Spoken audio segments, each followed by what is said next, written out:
Good afternoon and welcome to the City of Stockton's Downtown Investor Summit. Before we get started in a couple minutes, a few notes for today. As a registered attendee, you will receive an email after this event, which includes a copy of this presentation and a recording of today's webinar. Additionally, the email will include contact information for members of the Economic Development Team who can assist you with site visits and other downtown Stockton related inquiries. Also, remember today to use the Q&A button at the bottom of the screen during today's webinar. Team members are standing by to answer your questions or to make arrangements to follow up after today's event.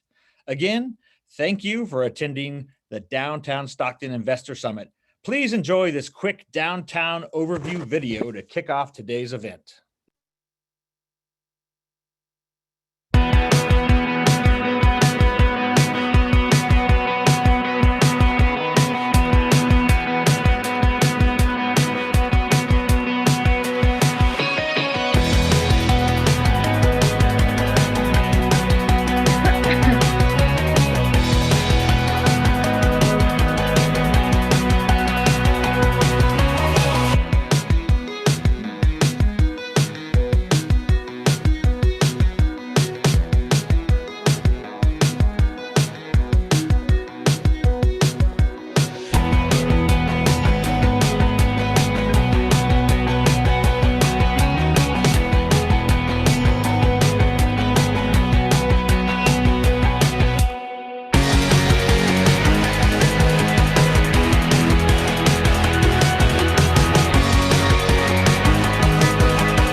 Good afternoon. My name is Carrie Wright, and I'm the Director of Economic Development here in the City of Stockton. So thank you for joining us.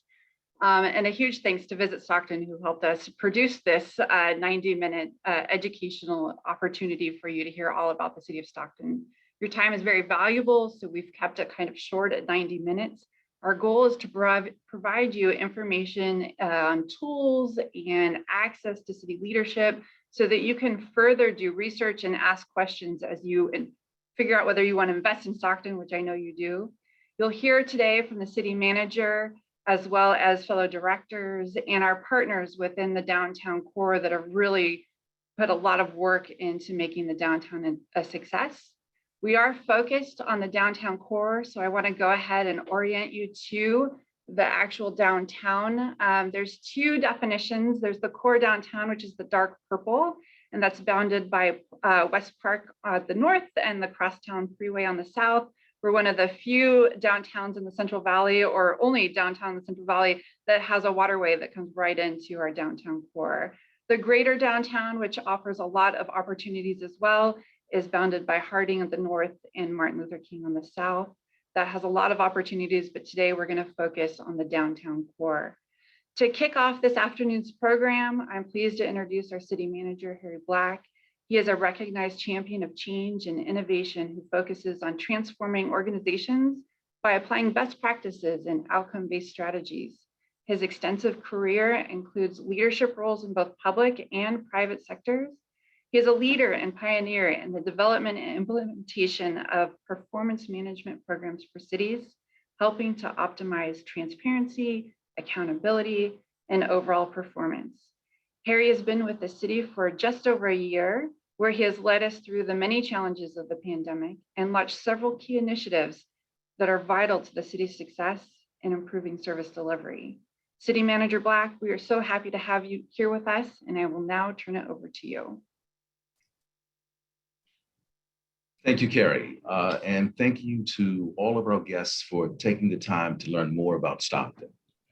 Yes, it has been a very busy and rewarding year in Stockton.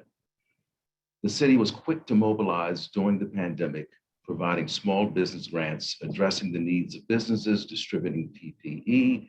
We created an outdoor dining spaces throughout the city, supporting the efforts of nonprofits and assisting thousands of residents with rental and mortgage assistance. We have done all of this while maintaining a healthy financial status for the city. The city has a long-range financial plan, which makes it unique. This has in part led us to be named the number 4 fiscally healthy city in the nation by Truth in Accounting, only preceded by Irvine, California, Washington, D.C., and Lincoln, Nebraska. I have enjoyed my first year in California and believe the future is bright for our city and our state. Do not believe all those stories you're hearing about businesses leaving California. It is simply not true. In 2020, 442,324 Californians filed for new business licenses, a 21.7% increase from the previous year. California leads the nation in new business starts.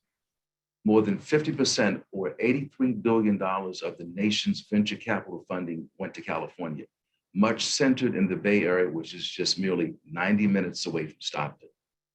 We are going to take what we know and have learned in the past year to build an economic development strategic action plan, which will be concluded by the end of this year. The plan will provide actionable items that can be accomplished to aid recovery and build for the future. Stockton will become the best city in America to live, raise a family, and grow a business. We will do this by providing an exceptional level of customer service to the Stockton community through accountable, innovative, efficient, and effective management of city resources. We look forward to seeing you in person soon. So again, welcome everyone. Thank you for participating, and Carrie, back to you.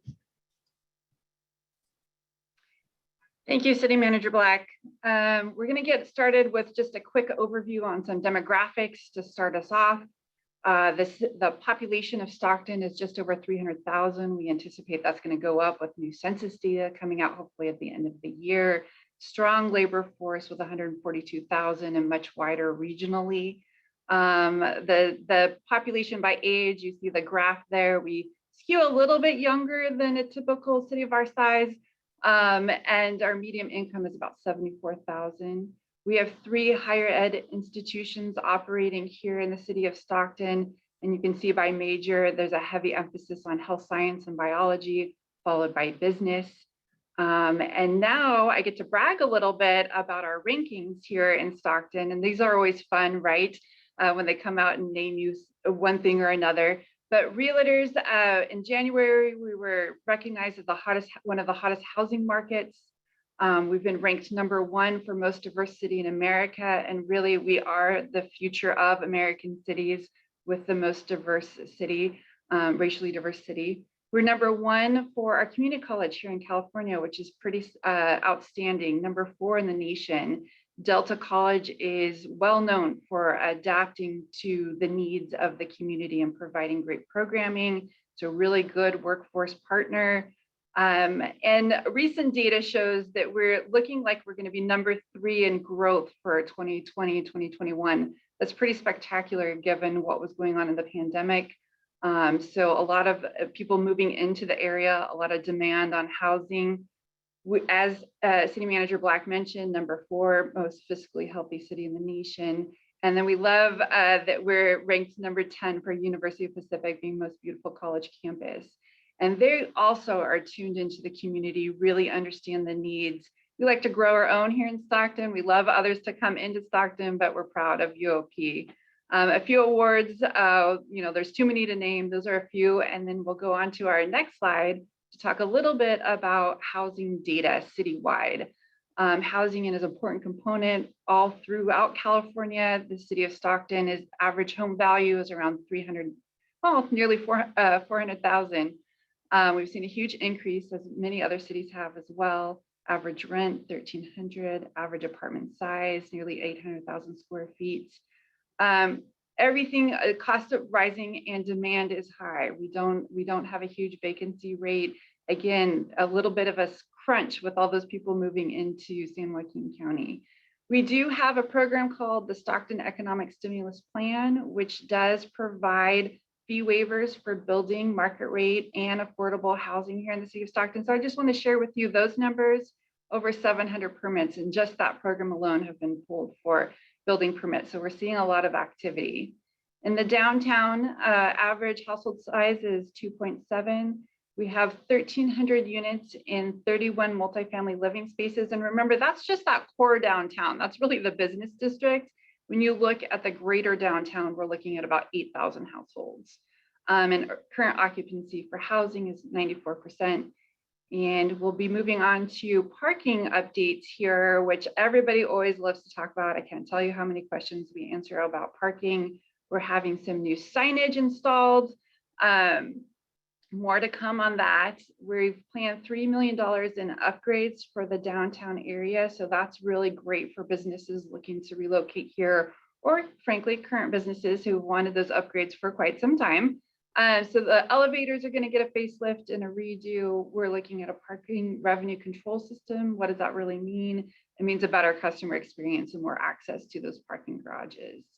The parking authority here within the economic development team manages 22 garages and parking lots with over 5,000 spaces, and a shockingly low number, maybe not for those residents who are paying it right now, but our average parking fee per month is $61.50. So pretty decent pricing on our parking, and a hot topic with a lot of people. So that's just a quick overview. There's a lot more information to come, and I'd like to go ahead and introduce the Community Development Director, Will Crew, who has been with us just over a year and has made some fantastic strides in the Community Development Department. Will, you're up. Thank you, Carrie. Good afternoon, everyone. It's been a really busy year in the Community Development Department, something we probably really didn't anticipate due to COVID, but we've experienced growth in just about every permit category that we have. To really focus in on what that means, we've had a growth in valuation. Valuation is obviously the project value that we collect upon application. Last year, we were at the tune of about $425 million in valuation. This year, we're already over $600 million in valuation. So it just shows a dramatic growth in development here in the city. In addition to that volume of work, we've also undertaken a permit streamlining opportunity. Back in September, I might have mentioned this last year, but back in September, we started what we call an iLab process, which is Innovation Lab, where we spent 4 days with our community development partners, public works, municipal utilities, all of our agencies that work together to develop projects, sat in a leaning process, which really amounted to looking for overlap and really waste in our system. And so for 4 days, we went through a process of mapping our current process and then looking forward to how can we do things better in the future. that really resulted in 84 action items. And we're in the process of ticking those action items off. We're at a little under 50% of those items that we've completed. And the action items we put into categories, and the categories were automation, culture shift, internal engagement, and training. And what we mean by culture shift is really looking at things from a customer first vantage point. A lot of times in government, we create our systems for what's best for us, as opposed to what's best for our customers. So we're really trying to change the culture in a lot of our areas. So by doing that, this last quarter, we started to gauge how we've done as far as permits and getting permits out the door. And we found that we're at least 25% better as far as our timeframes are concerned. By this last quarter, end of June, we will look at our numbers, and I have a feeling we're going to be much better than 25%. So that means we're getting permits out the door faster. Also, we've just about have every one of our what I call over-the-counter permits online. So you don't have to leave your house to get a permit for our roofing or for HVAC. So we're really trying to leverage technology, leverage innovation to streamline our processes and help our customers. Another thing that we've done is we've established what we call a project liaison. And that person really is the key person when we're talking about major developments. If you want to develop here in the city, that's the person you'll be dealing with, and they'll take you through the process from start to finish. And that will, you always have a contact here. You don't get stuck in that mire of not knowing what the next step is. We're also working on some development code increases or development code improvements. We will be embarking on an RFP to find a consultant to help recraft our development code to make it a more user-friendly document. And with that said, we've also already done some reduced parking requirements in that development code to help businesses, especially downtown. When you're talking about parking, that's a big part of your footprint. So if you can reduce those requirements, that really helps in your development. We also are looking at some grant funding opportunities through REAP, which is Regional Early Action Planning Grant Funding. And that project, we're really looking at doing some neighborhood planning around the transit-oriented areas in the neighborhood. So lots going on here in community development, and we're always willing to work with our partners, and we really want to partner with developers to make our process much better. So with that, I'd like to introduce Jodie Almassie, our Public Works Director. Jodie is an integral part of our development review team, and she's a great leader and a collaborator. Jodie? All right, thanks, Will. So good afternoon, everyone. Jodie Almassie, Public Works Director. Further to the comments from City Manager Black and my colleagues, you know, Stockton right now is really positioned to help facilitate development in Stockton, and we know that infrastructure drives the economy. We're investing millions of dollars in infrastructure citywide, especially in the downtown core area. We're here to promote effective investment, and we're really ready to make impactful change. So to give you a little bit of an idea of what we have going on right now, infrastructure-wise, the city has over $163 million funded in capital improvement program projects. This is just for fiscal year 2021-22 alone. I'm especially excited about some of the projects underway right now in downtown. And let's go ahead and walk through a couple of these highlights. And really what I love about these projects is that they're focused on beautification and really supportive of multimodal transportation. That's really huge for us right now. So we have our Greater Downtown Active Transportation Plan. This is really an opportunity to have a cohesive and strategic plan because we have so much going on downtown to really rein it in and bring it all together to focus on pedestrian and bicycle access. We have our Channel Street beautification. This is a fantastic partnership that we have with San Joaquin Rail Commission to entirely renovate Channel Street between American and Aurora.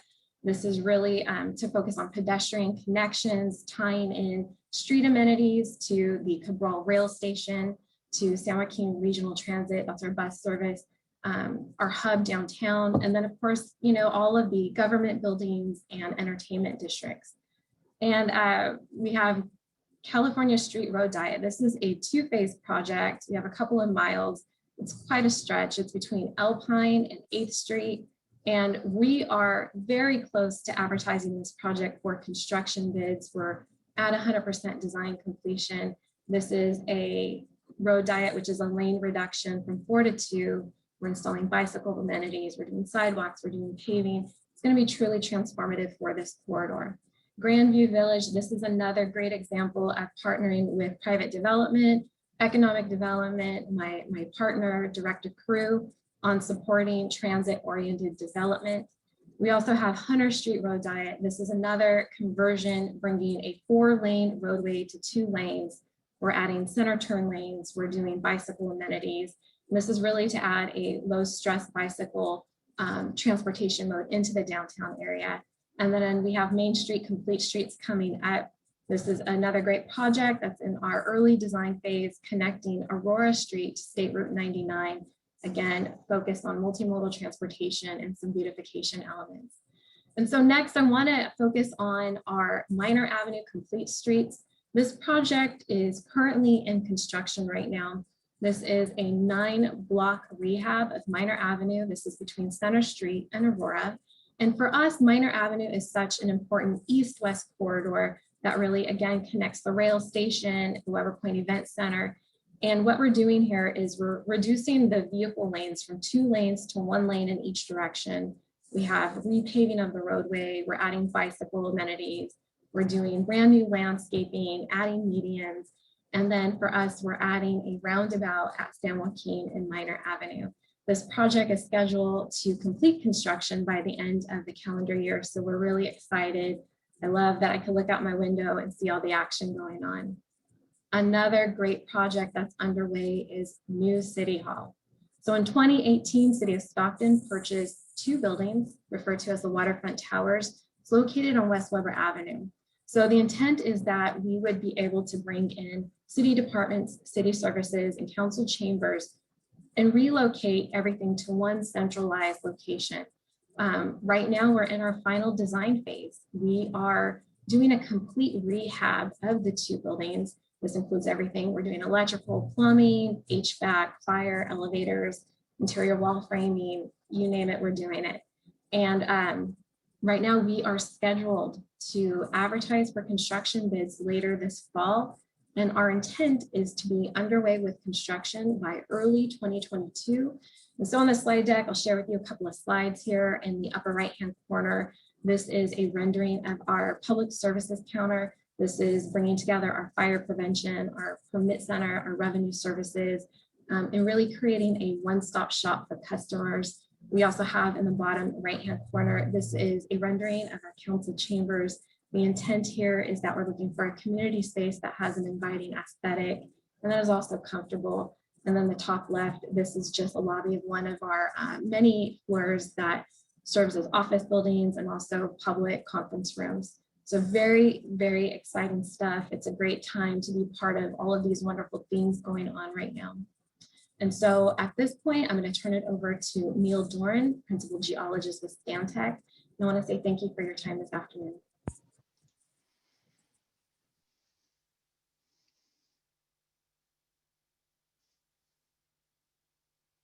Thank you very much, Jodie.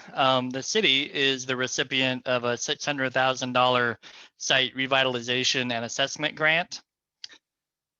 This is a true grant, no matching funds required. This funding is available through October of 2022.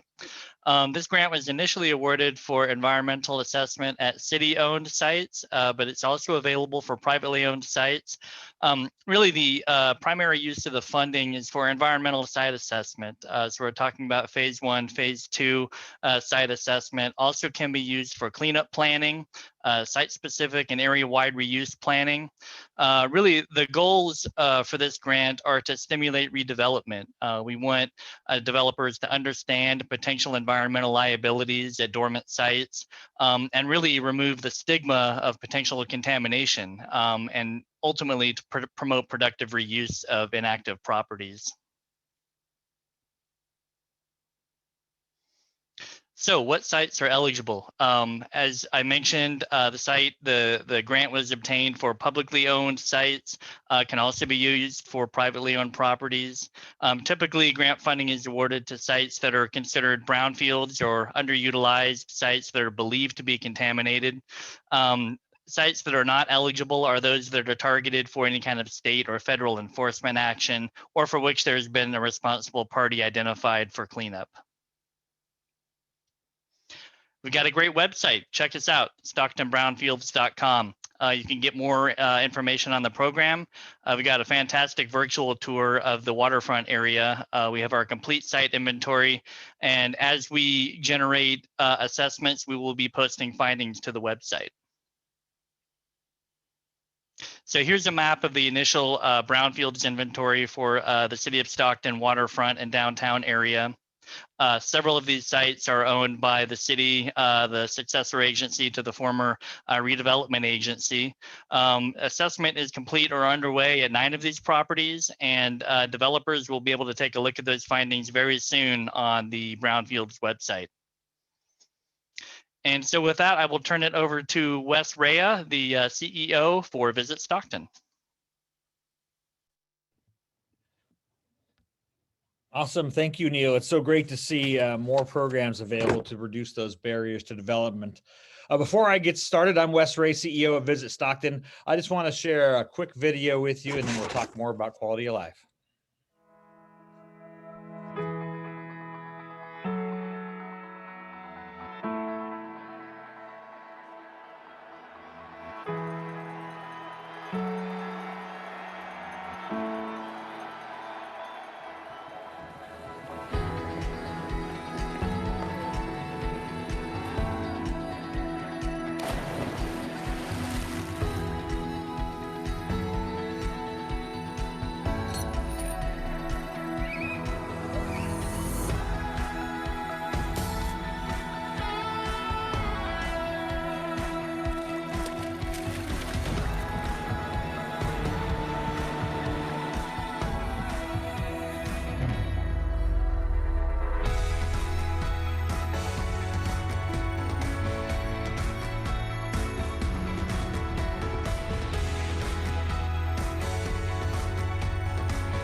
Well, thank you, everybody. And we really love this video because we know it's Stockton's time to fly. You know, we faced a lot of challenges in the past, and we've always come back stronger and better each time. And we know Stockton has some great bones. So it's a great time to be in Stockton, and definitely Stockton's time to fly. I just really want to quickly talk about some of the things that we look at when we talk about the quality of life in and around downtown Stockton. And so I just wanted to show you a couple photos of more of the lifestyle side of things. If you look at the top right picture, that is a picture of our downtown Stockton waterfront ballpark and arena. And just to the left, of course, is the channel that goes all the way out to Mount Diablo. And that is home to our Stockton Marina. The Stockton Ports, that Oakland A's affiliate, play in the ballpark. And of course, the Sacramento Kings affiliate, the G League team Stockton Kings, and the Calgary Flames affiliate, the Stockton Heat, play in the Stockton Arena. And many more things happen in the Stockton Arena, from Disney on Ice to a lot of family events and entertainment, and some of that starting as early as this fall. So we're excited to see that come back. On the bottom left, you will see the Weber Point Event Center. And we talk a lot, and especially more recently, at how we continue to activate spaces in our city and bring this synergy and this excitement to our downtown core and throughout places throughout downtown Stockton and beyond. So here, this is a concert that we held a few years back, but you'll see lots of events happen there at that facility. As a matter of fact, just in 2 weeks, not 2 weeks, in the second week of August, there is a Tequila Festival, and the same promoter will be doing a jazz fest there later in the year.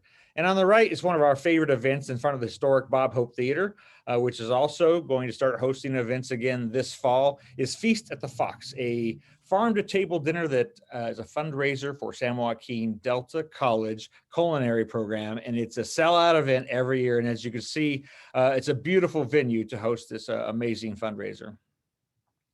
A few of the other activities that are around downtown that we kind of call our kind of classic favorites are the top left. You have the Pixie Woods Amusement Park, which just opened last week. And this has been around for well over 60 years, entertaining families. And it's just a great place for young children and one of Stockton's kind of local favorites. But we definitely bring in a lot of visitors for that. On the bottom left, I really like this picture because it's our Weber Point fountain, and that's the place I showed you earlier that had the concert. But this is a water feature. It's actually been recently totally reopened and redone, but it shows that whole Minor Avenue streetscape that Jodie talked about earlier that's getting done from the ground, from the sidewalks and the buildings all the way into the street. It's going to be absolutely beautiful and lead right into this Weber Point Event Center. So that's going to be stunning. On the top right, you'll see, of course, the opportunity to get on the water in Stockton. And we're seeing more and more opportunities to rent watercraft to explore the Delta. And, we're known for water in our community, but now we're seeing more opportunities to actually get on the water. And these are actually kayaks that the downtown Stockton Marina will rent out right here from our waterfront, steps away from our offices here in downtown Stockton. In the bottom center, you'll see the Hagen Museum, which is just west of downtown Stockton, celebrating 90 years in Stockton. And it's even hard to explain. It is one of the best fine art collections in California, and especially Central California. If you have an impression of what you think a museum is going to be like in Stockton, this will definitely surprise and delight you. It just had a $3 million renovation a couple years ago, and the art collection is pretty stunning. And then lastly, on the bottom right is our Children's Museum. And that is right here on downtown Stockton, right across from the Stockton Marina. And it is a great place. Their slogan is where every touch is a no-no. It's all about KNOW. It's about learning. And they're investing in new activities to keep this hands-on children's museum active and vibrant. And it's, again, one of our key attractions here in Stockton. So if you ever want more information about, other quality of life activities here in Stockton, feel free to reach out to anybody on the Visit Stockton team. And now I'm going to pass it on to Angelina Abella, who's going to talk about the entrepreneurship ecosystem. Take it away, Angelina. Thanks, Wes, and welcome everyone to our first panel session of the day. This is our entrepreneurship ecosystem panel, and I will be joined by 4 panelists today: Scott with Launchpad, Rima with Stockton Community Kitchen, Arturo with Centro Community Partners, and Johnny with Code Stack. But before we get into the questions, I do want to go over the organizations and the type of services they provide. So Launchpad, or locally known as Huddle by Launchpad, that is a co-working office space offering entrepreneurs access to professional office space and conference room space through a membership and scholarship program. The Stockton Community Kitchen is a kitchen incubator specifically for food entrepreneurs, offering classes, counseling, mentorship, and access to commercial kitchen space. Centro Community Partners offers entrepreneurship education, one-on-one business advising, mentorship, and access to capital to underserved low-income entrepreneurs, and offers its programs in both English and in Spanish. And CodeStack is a software engineering school and tech incubator being operated by our San Joaquin Office of Education, focused on building a pipeline of coders in the Stockton region. So now I guess we have limited time, but let's get right into the questions. So this question is for Scott and Arturo. Both Launchpad and Centro, both of your organizations kind of started in other cities and maybe with different needs than Stockton. So what was the potential that you saw in the Stockton community that made you want to join our community and offer your services? I guess we could start with Scott and then Arturo. Sure. Thanks, Angelina. And thank you for having us and including Launchpad in this conversation. And I think, Launchpad started in New Orleans after Hurricane Katrina, and it was sort of an opportunity from our founder to look at what the rebirth of the city post-Hurricane Katrina's entrepreneurial ecosystem needed, and find out ways for people to come together and work in a common place and network and find opportunities to build their businesses and support other businesses that were trying to grow at the same time. And that mission carried on as we looked at expanding and started to identify what we called momentum markets. And momentum markets are markets that others won't necessarily look at at a first glance, but will look at and see. If they look deeper, we'll see the real infrastructure necessary of a public and a private partnership, and a commitment from everybody to downtown and working together to build that ecosystem. And as we looked at Stockton and met the folks from Huddle and the partnership started to unfold, it was just clear that all of that existed. And everything we've seen today about the commitment to downtown and the commitment both from the city as well as partners that do in the private sector that want to support entrepreneurs at every stage and from every walk of life is just clear in Stockton. And we're so excited about the partnerships that we have and what's growing.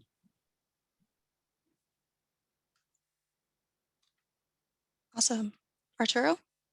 Great, thank you. Thank you so much for the opportunity to be here with everybody. It's so nice to see what's happening in Stockton and have been part of the revitalization over the years. I'm the president and CEO of Central Community Partners. We're based out in Oakland. We started in 2010, right during the Great Recession. And really providing that access to entrepreneurship education, capital, and advisory services to specifically low income entrepreneurs in underserved markets. So we work throughout California. We started working in Stockton in 2017. We were invited to come and partner with the Downtown Stockton Alliance, which was a great partnership to get us started. They offered us the facility and the ability to connect with the people in the downtown area and some of the merchants that were really struggling. So we ended up starting our first programs there, which was entrepreneurship, writing a business plan, helping them understand mission and vision, and strategy, how to reach their markets, how to define their products and services. And that was a great pilot. From there, we were able to move on and start growing our programs with our partnership with the Mexican Heritage Center. And that's also been a fantastic partnership and helped us really set our roots in Stockton, because we love working there. And we have several trainers there. We have the ability to reach out to different markets throughout Stockton, not just in downtown, but throughout the city. And we're always building, helping build the ecosystem there. It's been a great experience. We've helped people like Anna and Juan Tamadas, who had a vision to starting a business and wanted their customers to eat delicious, healthy foods, and they were able, through Central, be able to write a business plan, define their vision and mission, and get access to capital to help them buy a food truck and get their business started. So we've been helping people like them since we started. it's been a great experience. Yeah, and we're very happy to have both of your organizations here with the city and the partnerships that we've developed over the years. So my next question is for Rima and Johnny. The Stockton Community Kitchen and Code Stack, both of your programs are specific to the Stockton area or San Joaquin area. What was the need that you saw where, you know, you thought Stockton definitely needs something like a program like this? Where did that come from?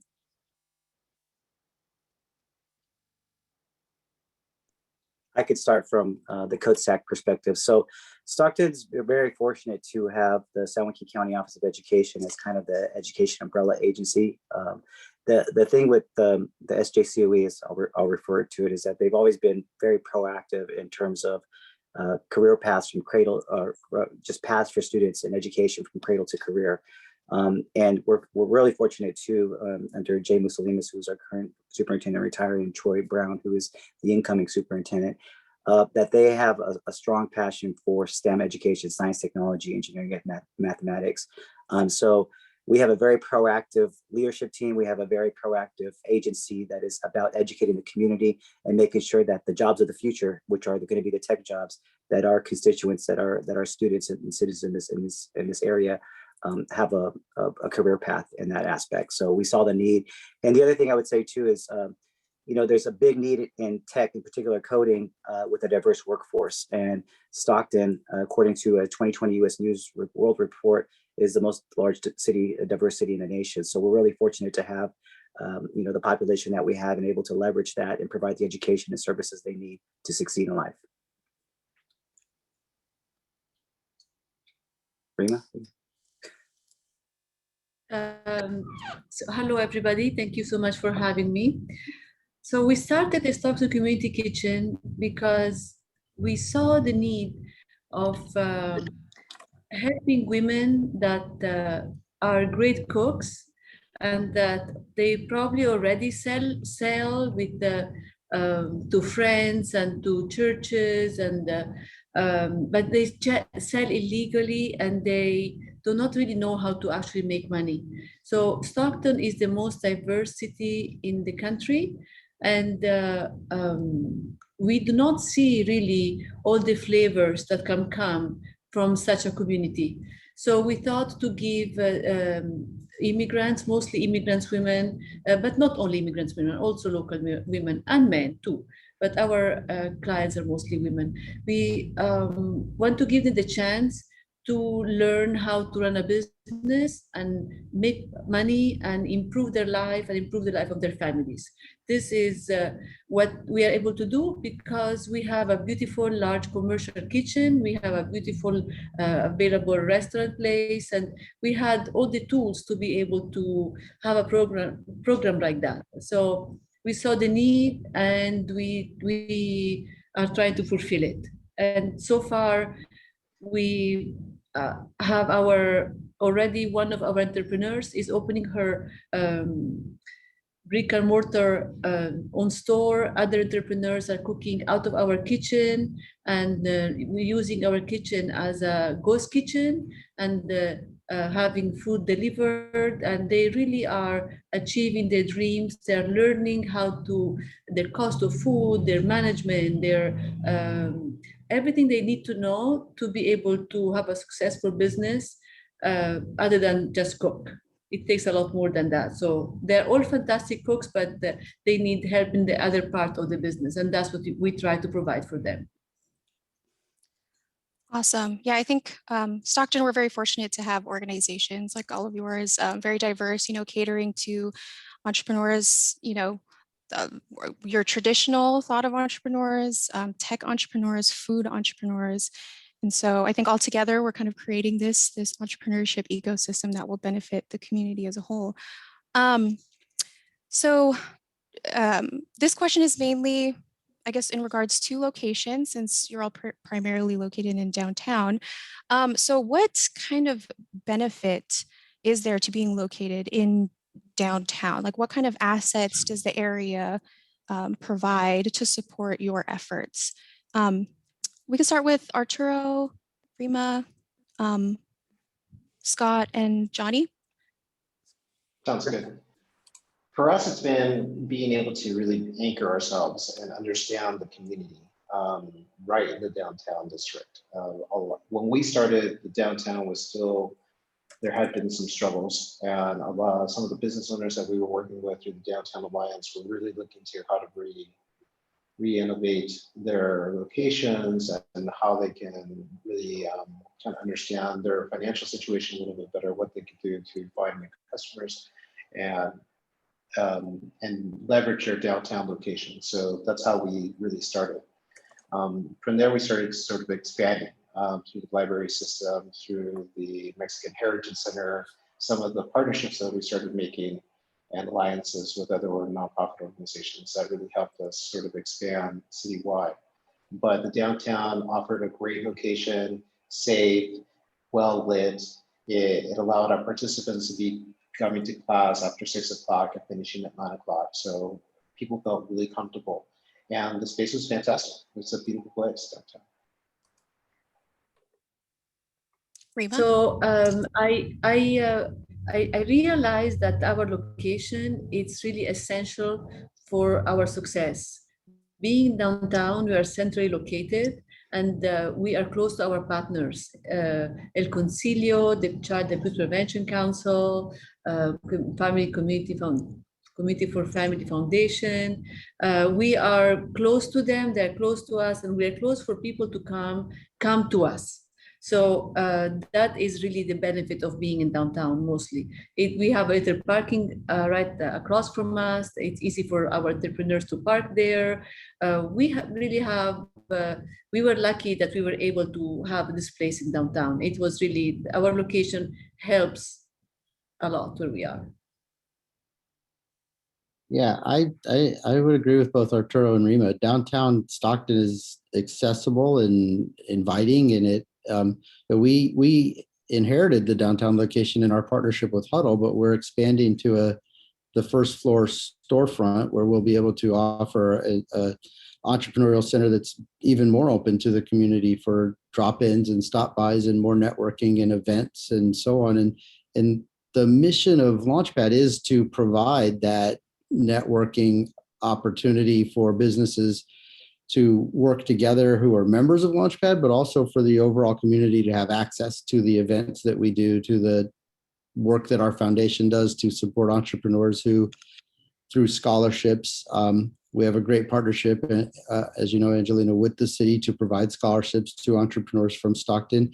And it helps bring people downtown who might not otherwise come downtown, but also makes it easier for the diverse group of entrepreneurs working at Launchpad to work together and find each other and then access other things that they need downtown. And so it's, having a safe, easy, accessible downtown with partners that you can work with and also space that you can get your work done is key to the success of Launchpad in any of our markets. And Stockton really, offers that.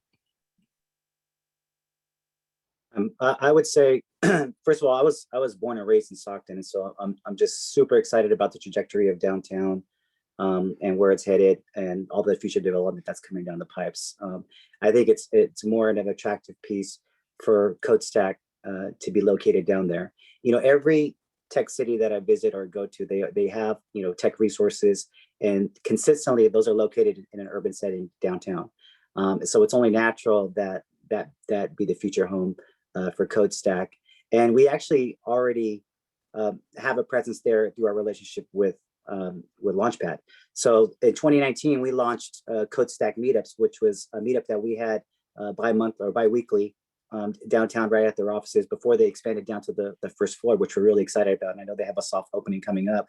And so things are coming back into a place where people are physically going to work, and things are coming in motion post-COVID.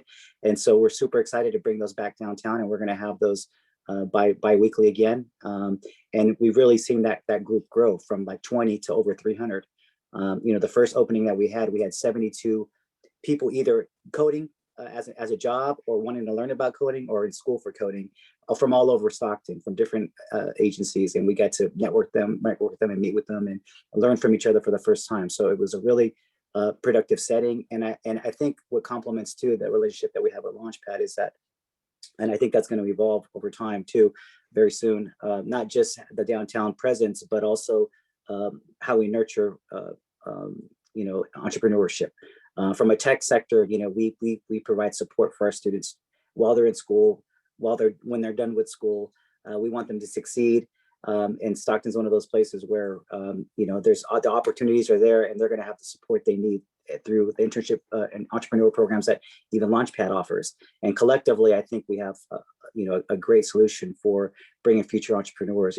Technology is one of those spaces where you can come up with an idea for an app and build it in your bedroom at night, laying down, and put it on the App Store for billions of people to download. And you can build a whole enterprise around it.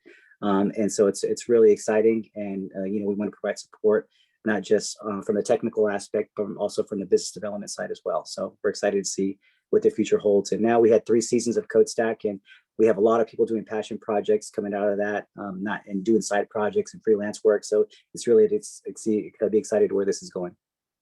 It really does give us the opportunity. Being downtown for all of us gives us the opportunity to make sure we have more diversity in the entrepreneurs we're reaching, and the partnerships like what we have with CodeStack and what Johnny described. Right. Yeah. And not just in terms of location, because downtown Stockton really is in the center of Stockton. So you can have people coming from north, south, and every which way to meet in the center of the city. But also having all these organizations kind of centrally located too, it offers the accessibility for entrepreneurs to access these resources as well.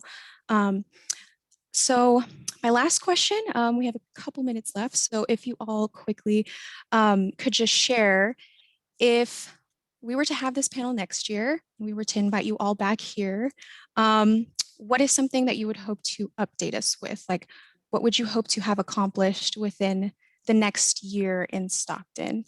We can start with Rima, then Arturo, Scott, and Johnny.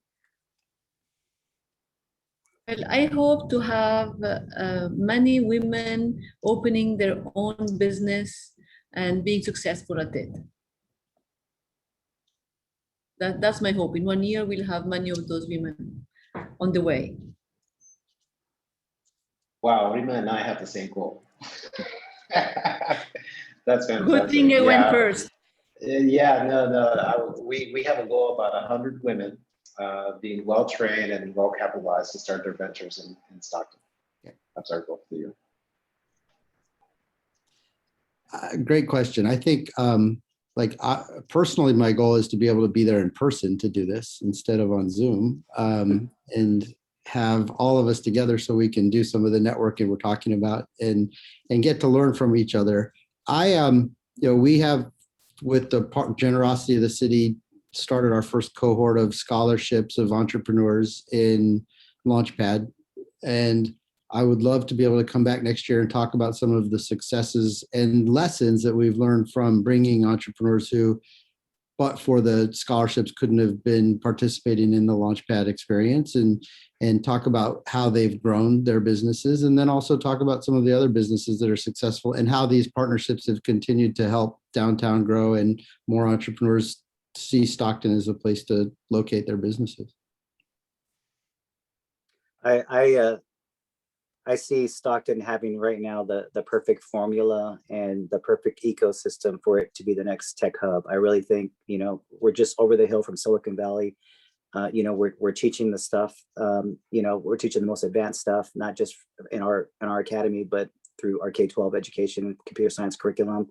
I think the opportunity's there. I think all the things are in motion. And so a year from now, I would like to see, us obviously downtown and having a much stronger partnership with Launchpad and building a pipeline for not just coders, but entrepreneurs. If we're not going to wait for big tech to come, we're gonna make big tech start here. And I think we have the right Stockton grit and folks in here who come through our program who have that capacity, and our program is an example of that. When I started, there was 3 of us, and now there's over 80 or close to 80 engineers in our department alone. And we started in Stockton, and we've grown in Stockton. So it's great to see that come to fruition and hire people that are born and raised from Stockton as well. Yeah, no, it's really exciting to see these organizations coming to Stockton, starting in Stockton to support people in the community who have a dream, and we're just helping them achieve those dreams and getting the resources that they need to do that. So we're all really excited to continue to see more from you all and the entrepreneurs that you're producing and helping. But yeah, thank you so much for sharing your stories, your organizations, and for all that you do for the future of Stockton. Oops, sorry. So now I'd like to pass it along to the Executive Director of Downtown Stockton Alliance, Mike Huber. Thank you, Angela. Good afternoon, everybody. I'm Mike Huber. I'm the Executive Director of the Downtown Stockton Alliance, or otherwise known as the DSA. The Downtown Stockton Alliance is a 501c6 nonprofit improvement district, and our mission is to provide supportive services for our property owners and business owners. These services include maintenance, safety, economic development, advocacy, placemaking, marketing, and we do a few events. Our goal is to make downtown a beautiful and walkable neighborhood. The DSA's footprint is quite large, and we serve 628 properties. Recent housing projects include affordable and market rate. And now that the work from home concept has been proven, we are experiencing a lot of people moving into downtown Stockton from the Bay Area. Developers of the current housing projects are seeing when their projects are finished that these units are full right away and even have waiting lists. There's a real need for more market rate housing downtown. The DSA does several beautification projects, and the one we're most proud of recently is the refurbishing of Changhua Plaza. Built in 1969 with its 200-foot mosaic dragons inlaid into the street, this beautiful plaza is now a destination spot for tourists wanting to take photos with the food dogs guarding the entrances. In 2020, we launched the Safety Ambassador Program. Working alongside the Stockton Police Department, this program offers a 24-hour patrol of the downtown area to deter and report any suspicious activity. Since its inception, the Safety Ambassador Program has reduced criminal activity by more than 50%, making downtown one of the safest places in Stockton. The DSA holds 3 signature events: the Full Moon Riders. This is a spring, summer, and fall bicycle ride on the full moons. In partnership with the Stockton Police Department, we host a national night out. This is held in Janet Lee Plaza and is geared around children with activities, music, and appearances of the local sports mascots. Just recently, we launched a music series. The series is called Jazz in the Plaza. These accomplished University of Pacific musicians drew quite a crowd on the 4 Tuesdays in May. Next in the series will be called Torres Tuesdays in September, featuring the Mike Torres Band, who has a very popular local band and a great following. The DSA has a very strong involved board of property owners, business owners, residents, downtown employees, and city and county representatives. I'd like to introduce you to 3 of them who will tell you their story of what makes downtown great. First up is my board chair, Carrie McNichol. Hi, Carrie. Good afternoon, Mike. Happy to be here. Carrie, can you tell me about your involvement with the DSA as the board president and the correlation between that and your role with the San Joaquin Bike Coalition? Yeah, so I have had the pleasure of serving on the board of the San Joaquin Bike Coalition and most recently on the board of the DSA as the president just in this last year. The San Joaquin Bike Coalition, just by way of background, is a community nonprofit who calls downtown home. We actually have office space and launch pad that we maintain. So we're really dialed into the downtown network. Through my time working downtown at a variety of agencies, I got involved with the DSA because I recognized the importance of what was happening downtown to contributing to the holistic well-being and benefit of the city as a whole. So for the Bike Coalition, our vision is a community where biking and walking are not a safe and preferred method of transportation and recreation for everyone. So the partnership with the DSA on events like the Full Moon Riders, partnering with Visit Stockton on events like bringing the Amgen Pro Cycling Tour to Stockton several years in a row, are really just in keeping with what we want to see in helping encourage people to bike and walk downtown. Bikes mean business. And over the last year, we've seen a huge increase in the app data that we track. We have seen bicycling more than triple in 2020 over previous year numbers in Stockton, and doubled even just so far in 2021. So the numbers are holding. So the more that we can do to make downtown a place where people want to walk, where they want to ride bikes, where they want to stroll around and go to businesses, the better. Great, thank you, Carrie. Another question is, I'd like you to discuss some of the programs available that impact the quality of life downtown. Yeah, so Mike, I think that you mentioned a few of the ones that have been done in partnership with the DSA. We also have just an incredibly vibrant dining scene downtown, music and art scene downtown. And I would say it's nascent, it's burgeoning, it's getting started. So these are businesses, these are opportunities for people to get involved. I think the ability to enter the market in downtown, it's very accessible and it's very welcoming. So the DSA itself offers a variety of committees around marketing, around business groups and watches, some of which we unfortunately had to put on hold in 2020, but has since resumed. So there's a supportive ecosystem of other business owners, of other property owners. The DSA is really there to be an ally in that journey for people. Thanks, Carrie. Next up is board member Tony Yarden. Tony, welcome. Hi, Mike. How are you? I'm doing great, thank you. How are you doing today? Good. Good. Tony, can you discuss why you chose to invest in downtown Stockton and describe your project with Parents by Choice? Sure, thank you. I appreciate the opportunity to share our story. I'm the founder and executive director of Parents by Choice, which is a nonprofit organization. We have an array of services that are designed to reach children and youth and families in the child welfare system. And so our programs include foster care, adoption, mental health, and so forth. We were founded in 2006 here in Stockton, and since then have grown. We have now 4 offices throughout the region. And just last year in 2020, our main office moved downtown.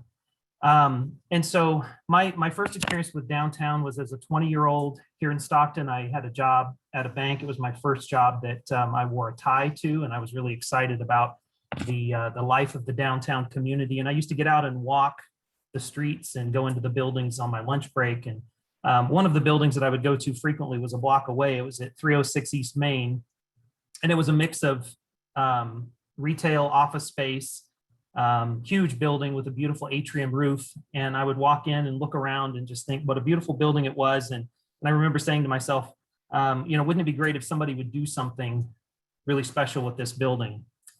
So fast forward 28 years, last year in 2020, that someone was me. Our organization was able to purchase the building, and we were running out of space where we were. It was expensive where we were in the office park in North Stockton where we were located. And so we were able to purchase this building and move our 60 employees into the space. And as part of that, we were able to open a coffee shop on the ground floor and have a place where our foster youth could get an experience working in this coffee shop and getting some job experience. And so we've been able to employ 8 of our foster youth in that coffee shop since moving in. So I think it's an amazing opportunity for our organization. This building is 68,000 square feet. It's 6 times the space that we had in our previous location, and it's at a fraction of the cost. Our mortgage payment on the building where we're located now is less than what our lease payment was for a much smaller space in North Stockton. So the building was almost empty when we moved in. It was hardly occupied. We have taken over approximately half the building, and we've gained 10 new tenants in the process as well. And so now the building is 96% occupied. So we're excited about the life and the activity that's happening here. Yeah, it sure has activated that area over there. Tony, why would you recommend to some of our investors in the audience to invest in Stockton?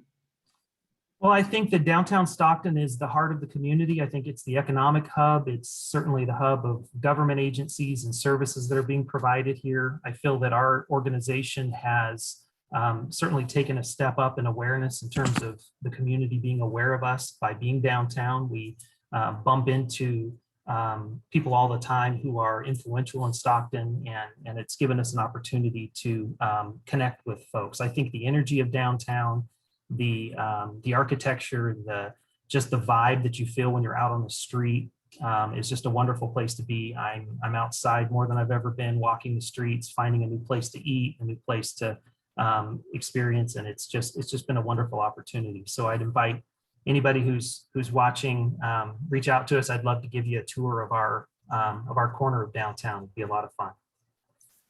Thanks a lot, Tony. Thanks, Mike. Next up is another board member, Marab Talamantes with the Regional Transit District. Hi, Marab. Hi there. Hi, Mike. How are you?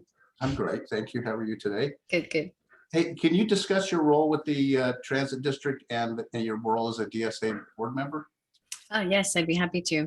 So as RTD's project controls manager, I am responsible for overseeing our capital projects such as infrastructure and technology. I also handle all messaging and media related inquiries as RTD's public information officer. While these two roles may seem very different, being successful in both roles involves clear and direct communication with internal and external stakeholders. My role as a board member for the Downtown Stockton Alliance really ties it all together because RTD is committed to building and expanding relationships with our local community partners. So this gives me the opportunity to do that. That's great. Describe why downtown is the transportation hub and any future projects that you guys have planned for downtown. Sure. Downtown Stockton is the transportation hub for residents of Stockton and San Joaquin County. By bringing together all the necessary services like going to work, school, medical appointments, or recreation. As someone who was born and raised in Stockton, I myself have used RTD to get to school, the malls, and I would often transfer buses downtown here on Weber Avenue. The DTC, or the Downtown Transit Center, or DTC as we call it, was built in 2006 and provides a safe and convenient transfer point for nearly all of RTD's routes. By improving transit access to downtown businesses and government agencies, the DTC also provides a catalyst for downtown redevelopment activity. The DTC is also a hub that allows easy connectivity to Sacramento, Stanislaus County, and beyond. Through its partnerships with Modesto Max and Greyhound, passengers can travel to destinations throughout the states by way of the DTC. We also offer multimodal connections so that passengers may use our services to get to Sacramento, the Bay Area, Altamont Corridor Express Station, the Amtrak station, BART station, and then of course the airports, right? And not just the Stockton airport, but also you can get to SFO or the Oakland airport. So this is especially important as the state is beginning to open up and travel within and beyond the region will increase. As for some of our future projects, we have quite a few. One of them, we've been working with the San Joaquin Council of Governments on seamless connectivity throughout the region. That's via a cashless mobile ticketing system that will make using and paying for public transit throughout the region easier and faster. So much has changed for us throughout during the pandemic, and we're still uncertain about what the future of transit looks like. RTD recently initiated the Next Gen System Redesign Study, and that study is focusing on learning the travel trends for our customers and making over our services to meet those needs, especially as the landscape of transit has and continues to change in light of the pandemic. Thank you, Marab, and thank all my board members that attended today. And I want to take this opportunity to thank all my board members. I have a great group of people that support me. I'm going to send it back to Carrie Wright. Thanks, everybody. Thank you, Mike, and thank you so much for your partnership. I can tell you just by listening myself to this panel, this is why I love to come to work every day, is because we get to build these partnerships with our entrepreneurship partners, and we made a deliberate choice as a city during the pandemic to double down on entrepreneurship support and small business support, and have really put some efforts there. So we know that breeds innovation, we know that grows businesses, we know that's economic development at its heart. So I'm really excited to hear about all the information today, as well from Mike, who, again, we could not have gone through the pandemic without the DSA and all the work that they did to help us through that. So our next segment is going to be looking a little bit at real estate and the tools that we have for you to evaluate what real estate option is best for you, and then a talk with some experts. So the real estate items that you're about to see are just, chosen to show kind of the breadth of what's available in the downtown. You'll have to do, of course, all of your own due diligence. If there's something that interests you, you can always talk to the broker. You can reach out to us and we can guide you. But with that, let's get started and look at a couple of the properties. These are going to go really quick. So we'll send you a one sheet with all of this information. I love this building. Very close to the construction that's happening on Minor. So a lot of great improvements happening in that area. Great for small headquarters or a law firm. Next up, we have Main Street. This is the Rule Building. There are some permits in process here. So the ground floor is ready to go with commercial and some 12 loft apartments, which are pretty much needed. So kind of doing some due diligence there, and you can have some market rate housing, which we'd love to see. This is an up and coming block here in Stockton. Hotel Terry, a little bit more work needs to be done here. It's a 3-store retail residential with a 7,000 square foot ground floor. We'd love to see a food hall or a market there, but you'll have to figure out what works for you. Next up, we have the Record Building.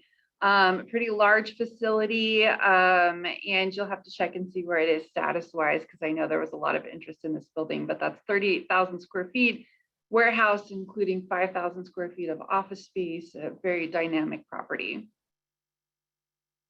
And the Goodwill Building, not far from that, on the very edge of the downtown core, close to freeway access.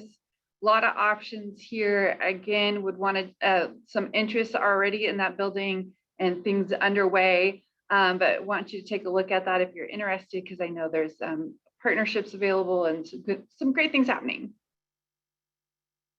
California Street, this one is across the street from actually the building I'm sitting in right now, which is fully occupied with state, county, city education staff.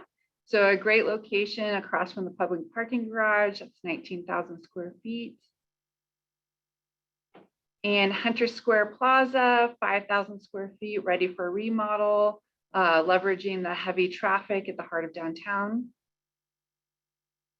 I love this building. It's so cute with its awnings. It's a unique space, 3 stories, 8,000 square feet, adjacent to the parking structure, right next to the county courthouse. I see a law firm here, but I don't know. What do you see?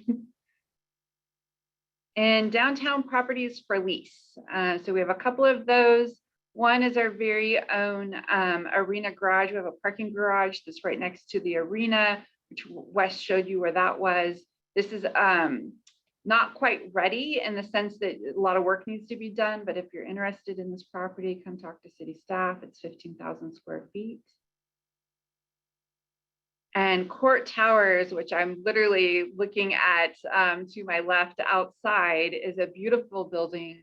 Love the elevators, love the ground floor. It's a great building. And there's about 11,000 square feet available in this fully renovated space. And the Courthouse Plaza, it sounds like it might be all leased up. You'll have to check back with Tony and see, but we're excited about the activity that's happening there. It says about 1,000 square feet left, so a small opportunity there. Weber Avenue Waterfront Warehouse. This is located, and if you look at the picture closely, you can see Future City Hall right to the left. So 7,000 square feet of office space available and just a little bit of retail. So great for a small business to get its start. The N-shaped building is a 7-story office building in downtown located along the major thoroughfare. It has its own dedicated parking garage, easy access, 57,000 square feet available in different office sizes. The California available for lease or sale, the lease available is about 5,000 square feet. This one, if you look very, very closely, you can see the Fox Theater right next door to it. So a lot of opportunity here, very close to the county courthouse and some good walking traffic. And a few city surplus properties. So for these, if you're interested in them, please talk to city staff. We'll be sending out an email with all of this information, but there's a few here I just wanted to share with you. About 1/10 of an acre. It says zone commercial, but just remember in the downtown core area, commercial means residential. We're very interested in residential, market rate, workforce housing, hoping to make that work with a private parking lot, which is always good. You'd see staff wants a brewery there, so you can make that work too. Main Street, we've got 1/3 of an acre, zone commercial downtown, residential's an option, 3 blocks from the downtown transit center and easy access to the crosstown freeway. And then 1.6 acres. This is technically outside of the downtown core, but a really good opportunity on the south side of the crosstown freeway. So adjacent to the downtown core, still within the greater downtown. And so that's available as well. So, let us know if you're interested in developing these and have a serious conversation about what that looks like. And with that, we're going to turn it over to Nicole Snyder, the main person that helped organize this today, our Economic Development Manager. Nicole? Thanks, Carrie. Welcome, everyone. I know we're at the end of our program, so hang in there with me and we'll do our best to get you out of here, hopefully early. Today, I'm going to be talking about some useful tools available to you on our website. You may not be familiar with our Advantage Stockton website, so when you log on to our website, this is what you see. There is more to the website, so when you scroll down, there are other tools, and we encourage that too. So when you go to Advantage Stockton, there are various amount of tools. I'm just going to go over a few different ones. The one is site selection. So site selection, if you're looking for a site, a location, land, property, you can do a site search for buildings, and you can use filters such as search areas within Stockton. So if you're looking for particular areas, you can do the site search selection tool to narrow that down.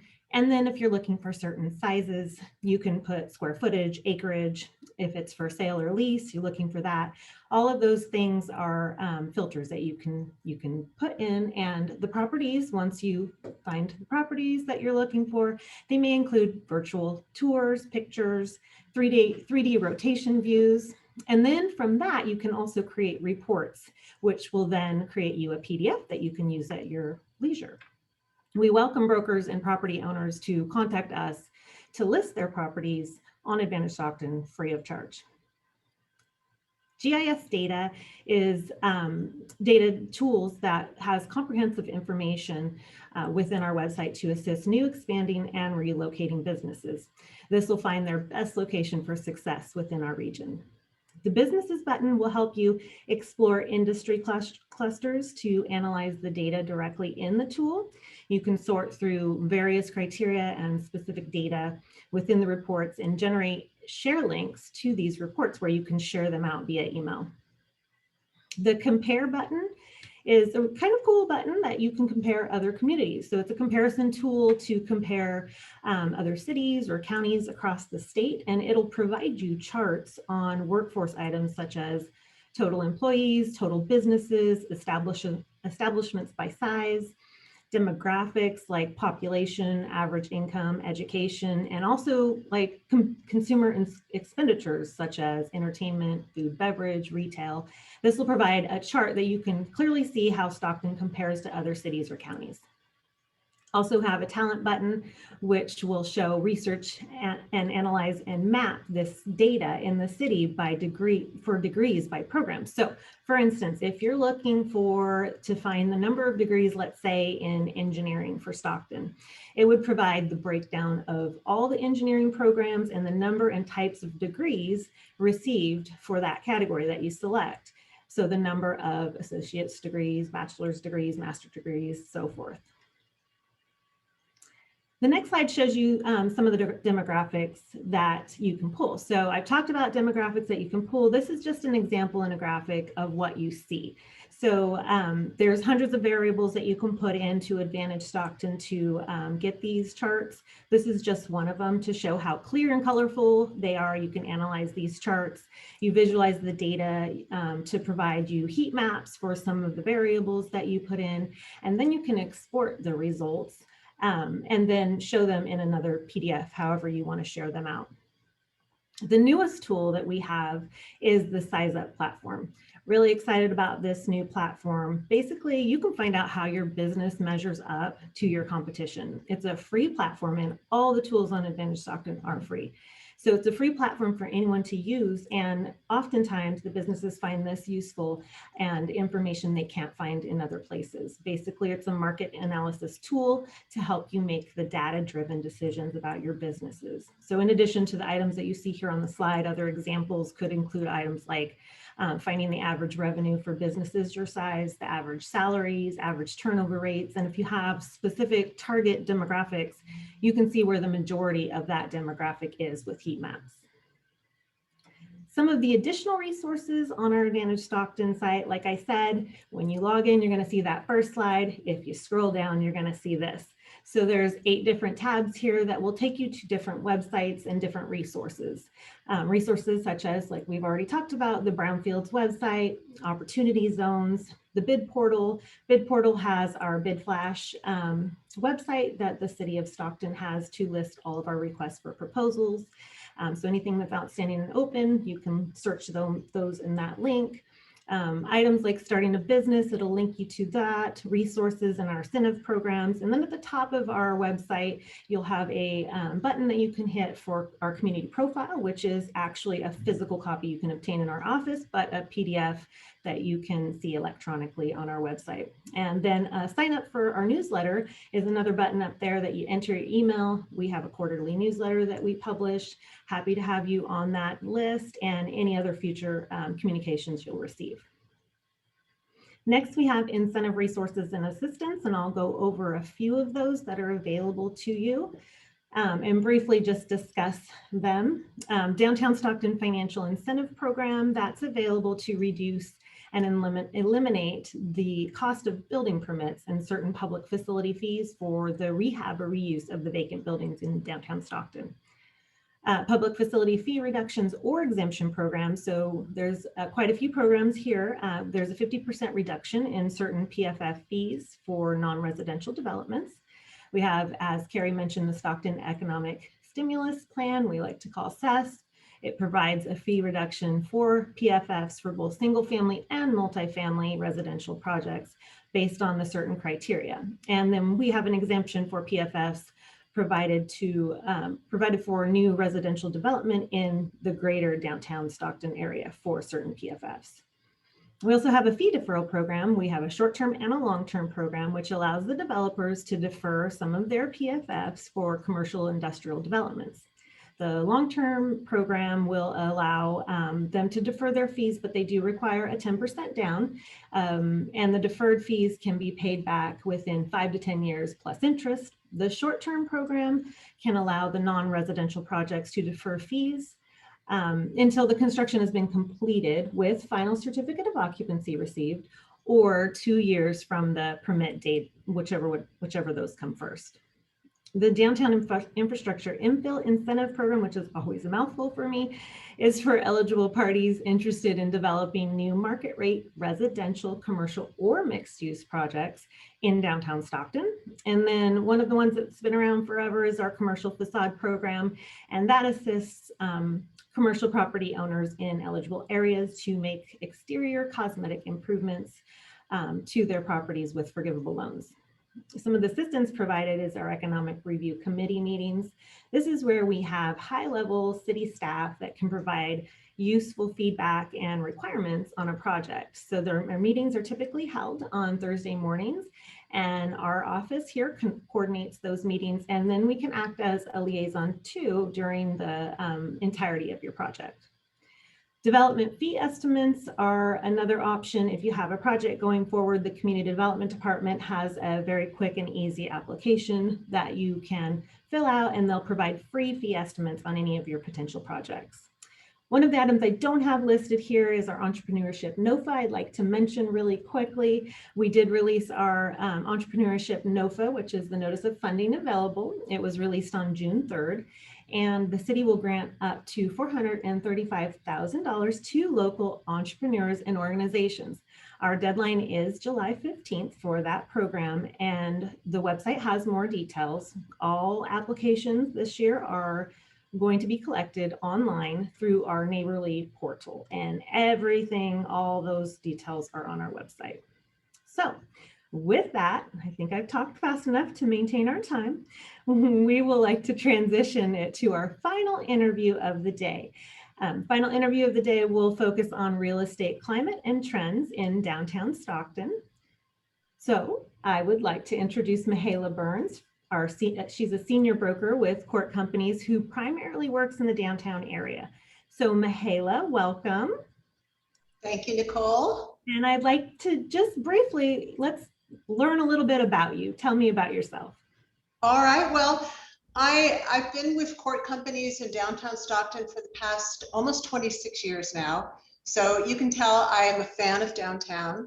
I often tell people I can count on the fingers of one hand the days I haven't wanted to come to work. So it's a great environment to work in.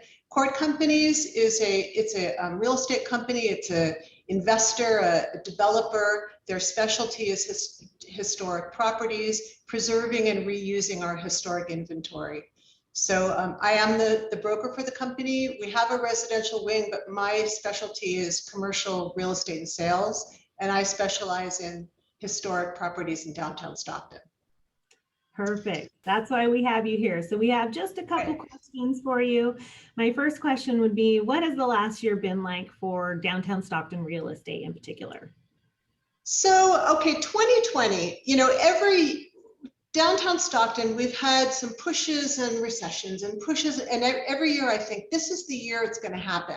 And the beginning of 2020 was like, it was the sweet spot.